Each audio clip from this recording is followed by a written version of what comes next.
Welcome to channel AMEC, your insight to the Australian visa system.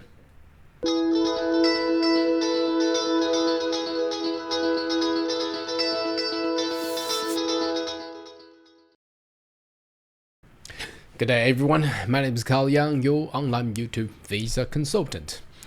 Are you interested about migrate to Australia? Why don't you consider to subscribe to my channel and turn on the bell on the side, so once we have all the updates and news, you'll be the first one getting all the insight. Today's video, we would like to give you a glimpse of the New South Wales state nomination under the subclass of 491, which we have received an email from the state of New South Wales yesterday. Well, why is it yesterday? I'm not too sure. It's just one day before the Australia Day public holiday.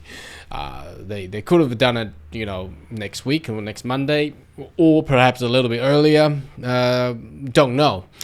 Let's have a look what the news is all about, and hopefully that the friends and viewers that you're in regional New South Wales, this may affect you straight away, or perhaps you get an invitation.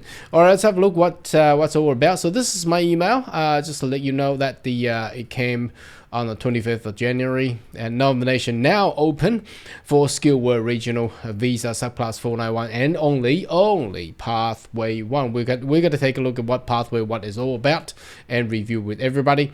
So nomination now open, so please announce, we are pleased to announce that the application for New South Wales nomination Skilled Worker Regional Subclass 491 under Pathway 1 are now open in the following sections. So let's have a look. The opportunity is designed to support skilled individuals already contributing to New South Wales. Well, they probably have been there for years, and I'm not too sure why they're just open now.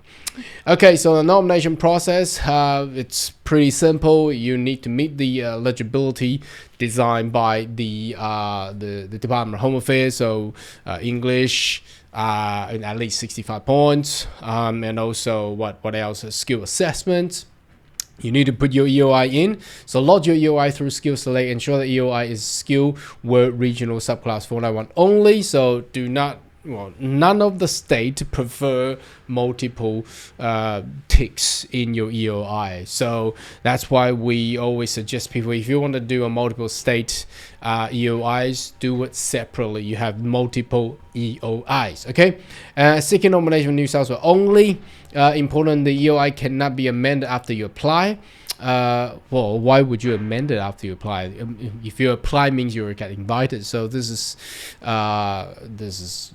just nonsense. Anyway, therefore ensuring accuracy and completeness before applying. Okay, applying a complete application form provided below and attach all required supporting document in single zip file submission. That's interesting.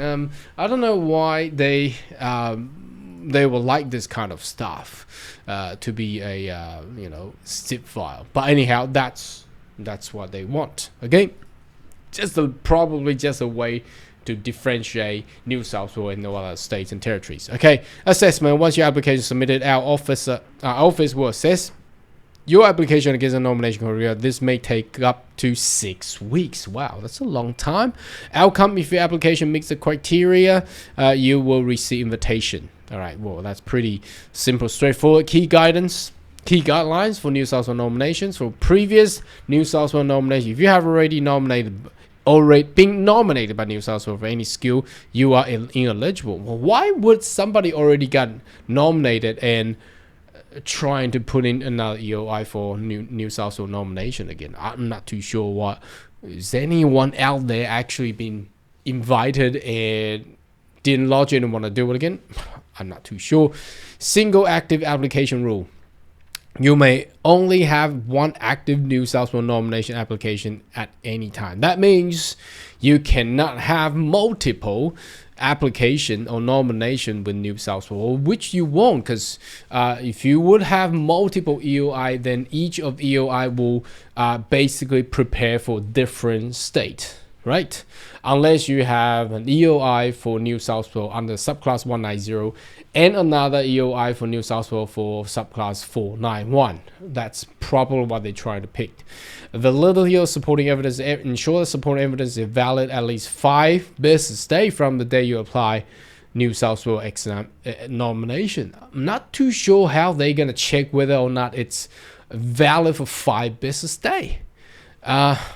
Don't know what that's all about. I mean, so once you need to get your pay slip, for example, word reference, within 5 days. I don't know how they're gonna manage that, but anyhow, that's why they say accuracy of information. It is imperative that information provided by your application is accurate and truthful. Well, of course, so make sure you don't provide false and misleading information. Okay, now let's go into the actual New South Wales website and have a look at the Skilled Work Regional Visa subclass 491. So there's a pathway 1 and there's a pathway 2. Okay, so 2 to be invited and apply investment New South Wales. So all of the New South Wales department is now called investment New South Wales, despite that it's looking to nominate under a work region which has really no criteria relates to any kind of investment. All right, okay, anyway, let's scroll down and see the basic eligibility. Visa eligibility, we have talked about that. You need to get skill assessment, and it can be I've clicked into this link. It's basically all occupation in the skill occupation list. That's including the short term and medium and long term, so everything in there. Residency, you must be either currently residing in New South Wales or have continuously reside in New South with minimum period of 3 months, or you'll be offshore. Anyway, we talked about this. It's quite weird. Anyway, pathway 1 is more focusing on people already in New South Wales, and specifically in the designated regional New South Wales. So this is the criteria for pathway 1 to apply.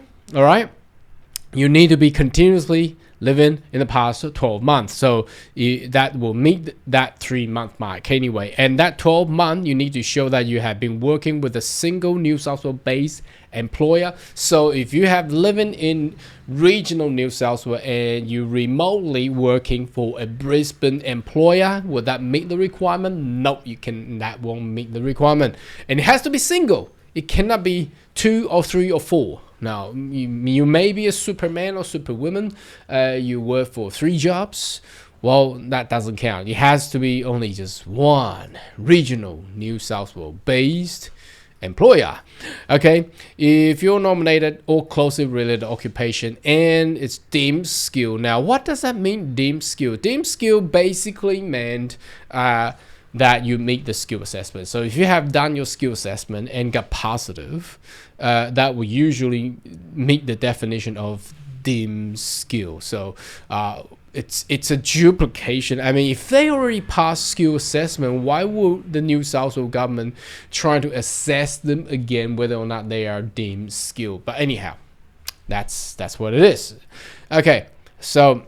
And the 4th point is pay a minimum of TISMIT salary 70,000. Now that's gonna be hard unless you're in a very specific, I don't know, in industry where they pay you 70,000 per annum in regional New South Wales or regional Australia.